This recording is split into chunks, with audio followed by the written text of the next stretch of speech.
Assalamualaikum warahmatullahi wabarakatuh. Apa kabar anak-anak semuanya?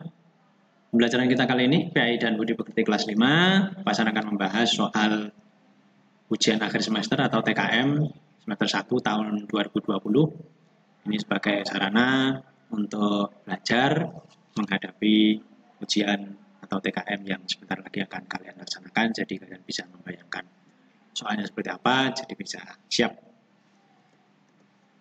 Ini dia soalnya ada 44 butir ya, ada menyilang, ada juga menjawab. Nah, ini yang pertama tentang surah Atin. Atin artinya buah tin, ya, buah yang kaya manfaat. Dua, fama yukadzibuka ba'du biddin. Lanjutannya tersebut adalah alaihissallahu biahkamil hakimin, ya. Tiga, dalam surah Atin Allah bersumpah dengan menyebut demi negeri yang aman. Yang dimaksud negeri yang aman adalah kota Mekah, ya. Kota yang aman, ya, itu adalah kota Mekah. 4, nah ini menjodohkan. Yang mana? B jawabannya 2A. 2, waktu risinin, ya, dengan demi Bukit Tur Sina. 3C, wahadal baladil amin, demi kota Mekah yang aman. Amin artinya aman. 4B, laqad khalaqnal insana fi ahsani taqwim. Ini yang panjang. Ini juga panjang, artinya juga panjang. Sehingga kami menciptakan manusia dalam bentuk sebaik-baiknya. 5. Bukit Sinai adalah tempat Allah memberikan wahyu kepada Nabi Musa alaihissalam. 6. Manusia diciptakan Allah dalam bentuk yang paling sempurna, tapi bisa menjadi yang paling hina. Nah, agar kita tidak ditempatkan ke derajat yang hina, maka kita harus beriman dan beramal soleh, ya. Nomor 7, arti dari ayat yang digarisbawahi berikut adalah watini wazaitun. Nah, ini artinya apa? Buah tin, buah zaitun, demi buah tin. Nah, ini ada kata wa di depan, artinya demi buah tin. Kalau buah tin saja ini tin, kalau ada wa-nya berarti ada deminya. Oke. Zaitun ini buah zaitun. 8. Berikut adalah isi pokok surah Atin kecuali. Nah, isi pokok itu artinya ya bukan ayatnya saja, bukan artinya saja, tapi apa pelajaran-pelajaran, pesan-pesan, kebaikan-kebaikan, nasihat-nasihat yang ada di dalam surah Atin. Nah, kecuali yang mana? Yang di A, B, C ini adalah isi pokoknya. Allah bersumpah atas nama buah tin, zaitun, Baghdad. Nah, salahnya di Baghdad ini ya. Harusnya kan kota Mekah. Kemudian, nah ini menjawab. Semua ciptaan Allah pasti berguna.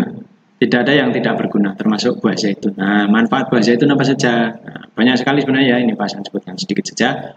Mencegah berbagai macam penyakit, ya. Minyaknya sehat untuk menggoreng makanan, untuk masak itu sehat daripada minyak kelapa sawit itu.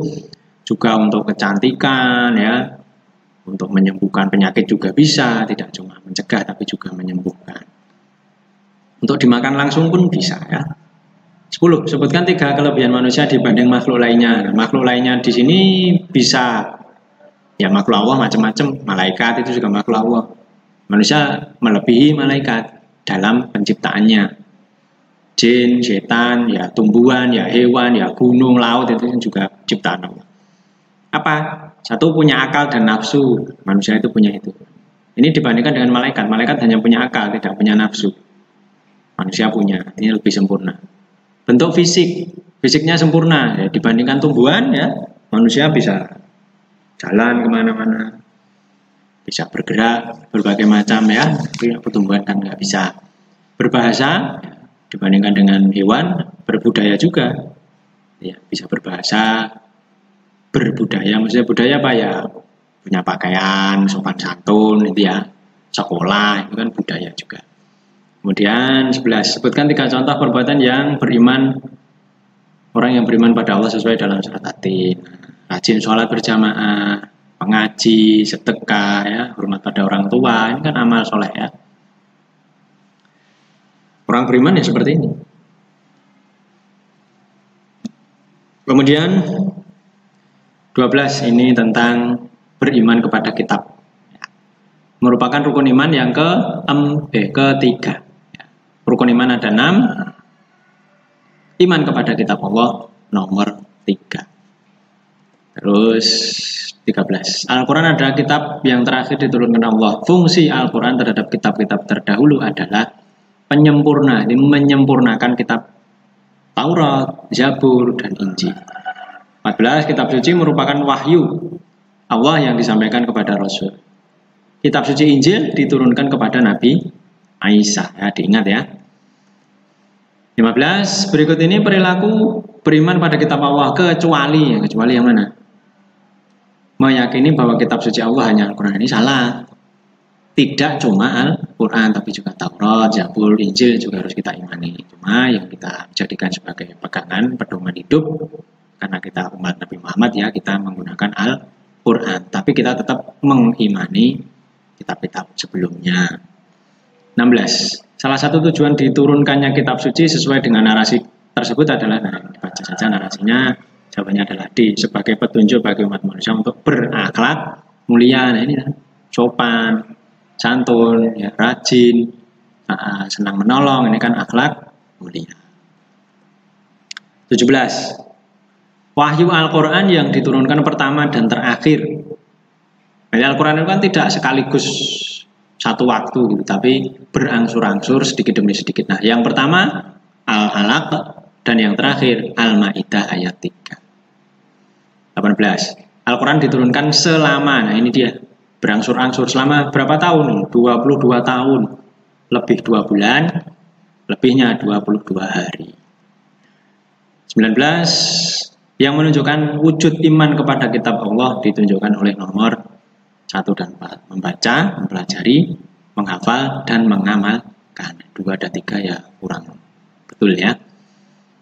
20. Sebutkan 4 isi pokok dalam Al-Quran. Nah, isi pokok Al-Quran itu ya tentang ajaran-ajaran Al-Quran itu tentang apa saja.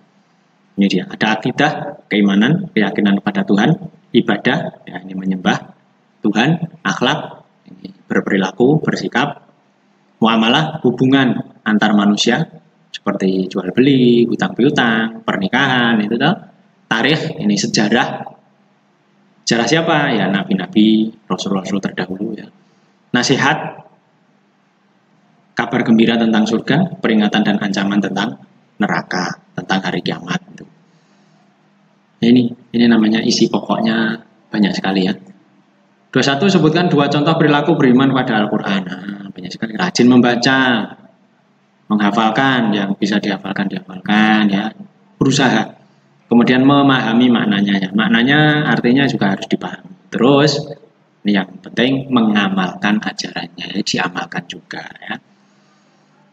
Ini dua-dua melengkapi. Nah, ini ya, ada nama kitab, ini Rasul yang menerimanya. Ini Rasul yang menerima Nabi Musa, kitabnya adalah Taurat. Zabur diterima oleh Nabi Daud. Nabi Isa menerima kitab Injil, Al-Quran diterima oleh Nabi Muhammad SAW. Kemudian materi berikutnya ini sikap terpuji, pernyataan yang merupakan pengertian sikap jujur terdapat pada nomor ini 3. Apa? Berkata dan bertindak dengan benar sesuai kenyataan. Ini adalah sikap jujur. Kemudian 24. Manfaat perilaku jujur pada nomor banyak sekali ya sebenarnya ini. 1. Dipercaya orang lain ya, mendapat banyak teman ya, menuju kepada kebaikan, kebaikan nanti menuju kepada surga. Jujuran. 25. Penerapan perilaku jujur dalam kehidupan sehari-hari di lingkungan sekolah. Nah, di sekolah ya, bukan di rumah. Yang mana? Ini tidak meminta jawaban kepada teman ketika sedang ulangan atau ujian sekolah. Maksudnya apa? Ya dikerjakan sendiri dengan jujur, tidak nyontek, tidak nyontoh temannya.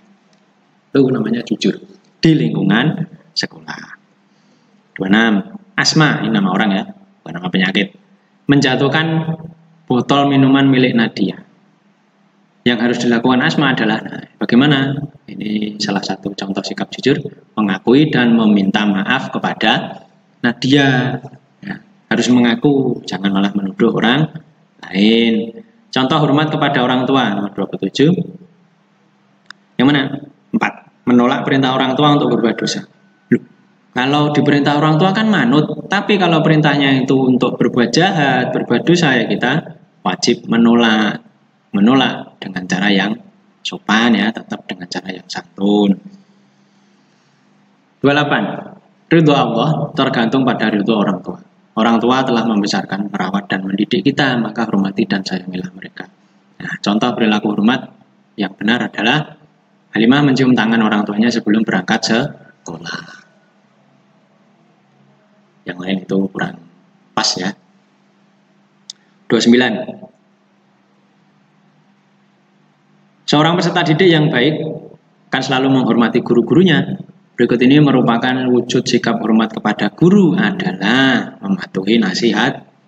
Baik guru mesti memberikan nasihat-nasihat yang baik. Nah, itu harus kita ikuti, kita patuhi. 30 mursal, nah ini nama orang.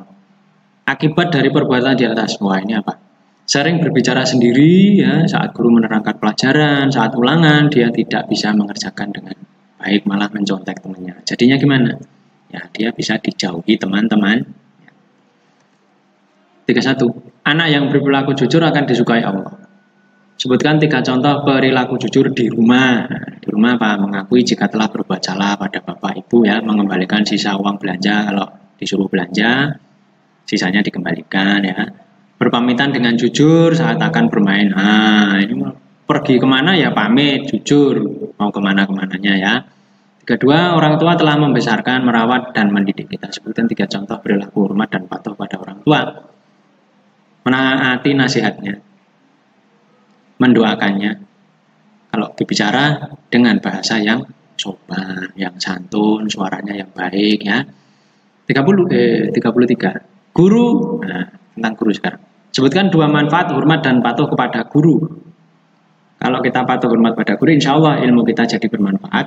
Kita juga disayangi guru, disayangi teman-teman, itu ya. Jadi anak yang berprestasi itu. 34. Puasa adalah menahan diri dari makan, minum, dan segala yang membatalkan puasa. Nah, ini tentang puasa ya. Dari sejak kapan? Sejak terbit fajar, bukan terbit matahari ya, tapi fajar. Hingga terbenam matahari. Nah, ingat matahari. Apa bedanya fajar dan matahari ya? Fajar itu cahaya, mau pagi ya, belum terbit mataharinya, tapi cahayanya matahari itu sudah muncul di ufuk, itu fajar. 35. Tujuan ibadah puasa seperti dalam surah Al-Baqarah ayat 183 adalah agar menjadi orang yang takwa. Takwa itu taat pada Allah, menjalankan perintah, menjauhi larangan Allah. 36. Perhatikan pernyataan berikutnya. Yang termasuk orang yang tidak diwajibkan puasa, tapi harus mengganti di hari lain. Kenapa kok harus mengganti? Nah, karena dia ini haid, terus wanita. Mungkin dia juga dalam perjalanan jauh, jadi dia bisa membatalkan puasa, tapi nanti kalau sudah tidak Ramadan, dia sudah tidak dalam perjalanan, gitu ya, sudah selesai perjalanannya ya, dia harus mengganti puasa Ramadan itu tadi.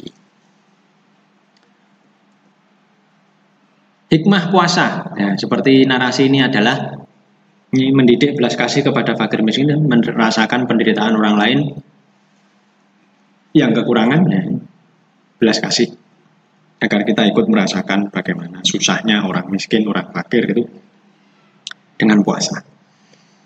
38. Ini cerita Nabi. Siapa nabinya yang sesuai dengan narasi ini? Sholat puasa yang sangat disukai Allah. Beliau sehari puasa, sehari tidak.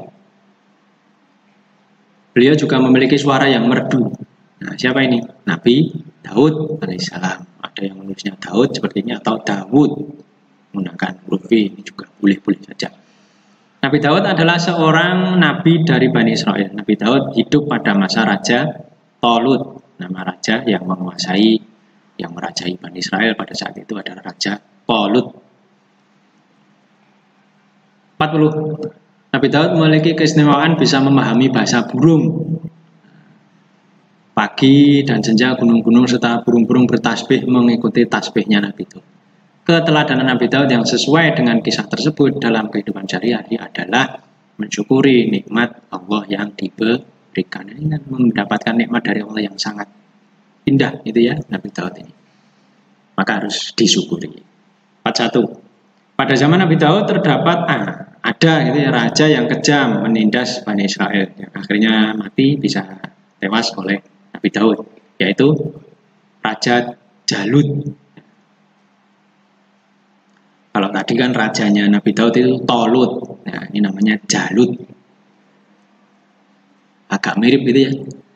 Kemudian 42. Sebutkan 4 amalan sunnah di bulan Ramadan. Kalau wajib itu kan puasa itu wajib, zakat itu juga wajib, zakat fitrah. Nah, ini yang sunnah yang dianjurkan apa saja? Salat tarawih, tadarus, i'tikaf, ini berdiam diri di masjid untuk zikir, baca Quran, sedekah ya, sedekah takjil atau sedekah sahur itu juga termasuk amalan sunnah. 43. Sebutkan hal-hal yang membatalkan puasa. Banyak sekali ya, pasang tulisan makan, minum, muntah yang disengaja. Kalau misalnya lupa makan gitu ya nggak apa-apa, itu tidak batal. Tapi kalau sengaja, dia tahu, dia sadar itu maka batal. Hilang akal, misalnya mabuk dan murtad, pindah agama. Nah, ini khusus perempuan haid. Ya, kalau mengalami haid ya puasanya jadi batal. 44. Sebutkan 2 mukjizat Nabi Dawud. Melunakkan besi dengan tangannya ya, tangan kosong tanpa pakai api. Nah, besinya bisa lunak gitu, kayak plastisin itu bisa dibentuk macam-macam oleh beliau. Suaranya sangat merdu ya, mengerti bahasa burung. Ini ya anak-anak ya, silahkan diulangi lagi videonya jika belum jelas untuk mempermudah kalian mengerjakan soal besok ketika ujian. Semoga bermanfaat. Pesan akhiri, wassalamualaikum warahmatullahi wabarakatuh.